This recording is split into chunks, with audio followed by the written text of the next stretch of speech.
Gabriel José de la Concordia Márquez. Es un renombrado escritor colombiano, es considerado como uno de los mayores exponentes del realismo mágico y uno de los autores más importantes del siglo XX y como un ícono literario latinoamericano. Su legado perdura como una de las contribuciones más significativas a la literatura universal.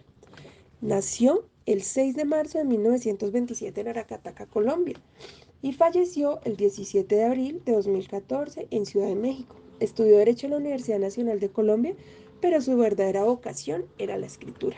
Inició su carrera como periodista en Colombia y luego se trasladó a Europa, donde trabajó como corresponsal en París y Roma. Durante ese tiempo comenzó a escribir cuentos y novelas. Su obra más célebre es Cien años de soledad. Esta fue publicada en 1967 y lo consagró como uno de los más grandes escritores del siglo XX.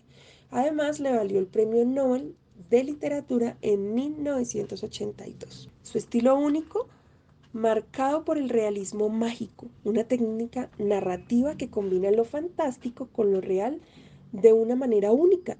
A lo largo de su carrera escribió numerosas novelas, cuentos, ensayos y guiones cinematográficos, explorando temas como la política, el amor, la identidad latinoamericana y la soledad, como se puede evidenciar en uno de sus cuentos de la colección de relatos 12 cuentos peregrinos. Este cuento es Solo vine a hablar por teléfono.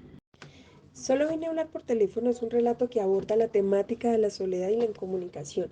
Es una historia sobre María de la Luz Cervantes, que está desesperada por comunicarse con su esposo, por aclararle malos entendidos y asegurarle que aún sigue viva. Sin embargo, se enfrenta a numerosos obstáculos para realizar una llamada telefónica. A causa de que su auto se daña a la mitad del camino, María subió a un autobús en busca de ayuda y de un teléfono, terminando en un hospital psiquiátrico confundida por una paciente más del lugar. Después de muchas luchas en este lugar, terminando por aceptar la nueva realidad y solo pensando en Saturno, su esposo, quien la esperó y procuró buscarla hasta que a través de una guardiana del lugar que la cortejaba, y al no acceder a las proposiciones de esta guardiana, lo único que logró fue que ésta la golpeara y le hiciera la vida aún más dura en este lugar.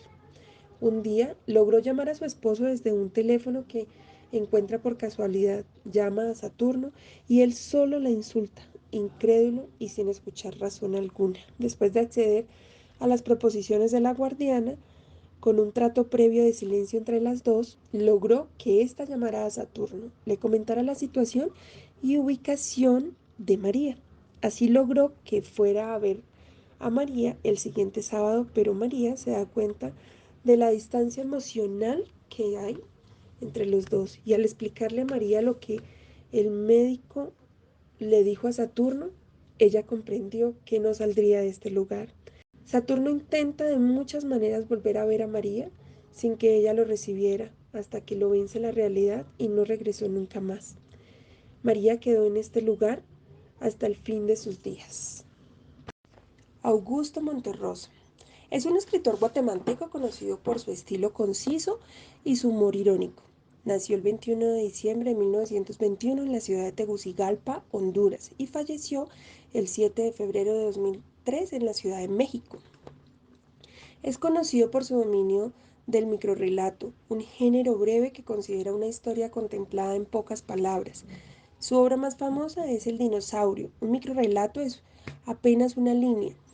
Cuando despertó, el dinosaurio todavía estaba allí. Esta breve historia se ha convertido en un símbolo del género y es ampliamente estudiada en la literatura hispanoamericana. Además de sus microrrelatos, Monterroso también escribió cuentos, ensayos y novelas.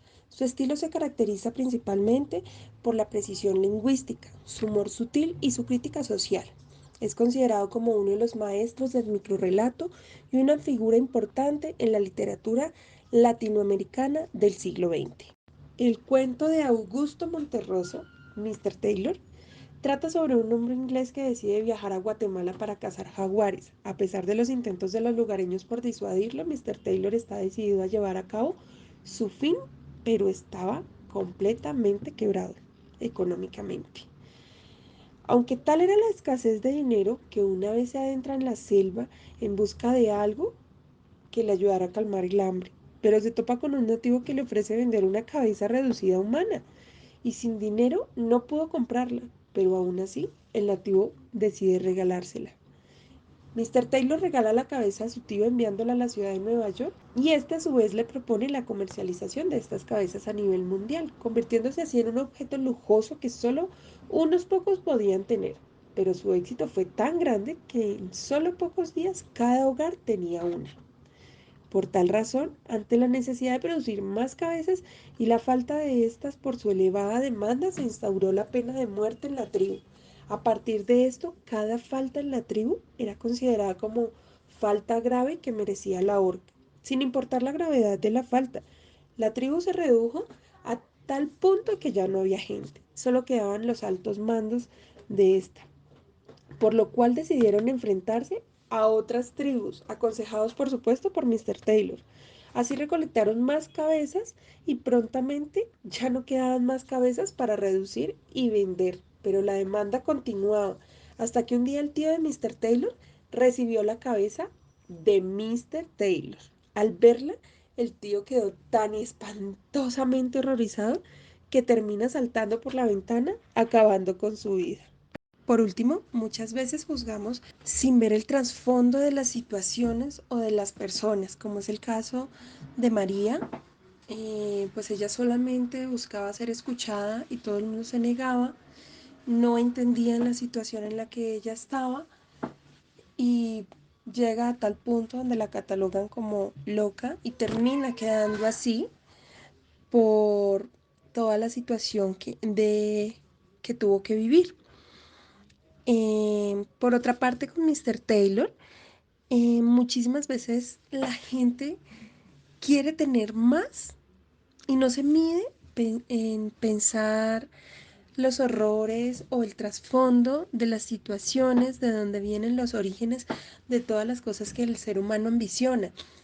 En este caso fueron unas cabezas y solamente porque les gustaron nunca se midieron en el origen o de cómo se obtenía lo que pasaban las personas eh, para poder tener este artículo. Simplemente era un artículo lujoso de decoración y ya, lo cual nos quiere indicar que debemos tratar de ver más allá de las situaciones, más allá de los objetos, más allá de lo vivido, para tratar de ponernos siempre en los zapatos de otra persona, tratar de comprender las situaciones, recordar que toda historia tiene dos verdades y tratar de comprender más.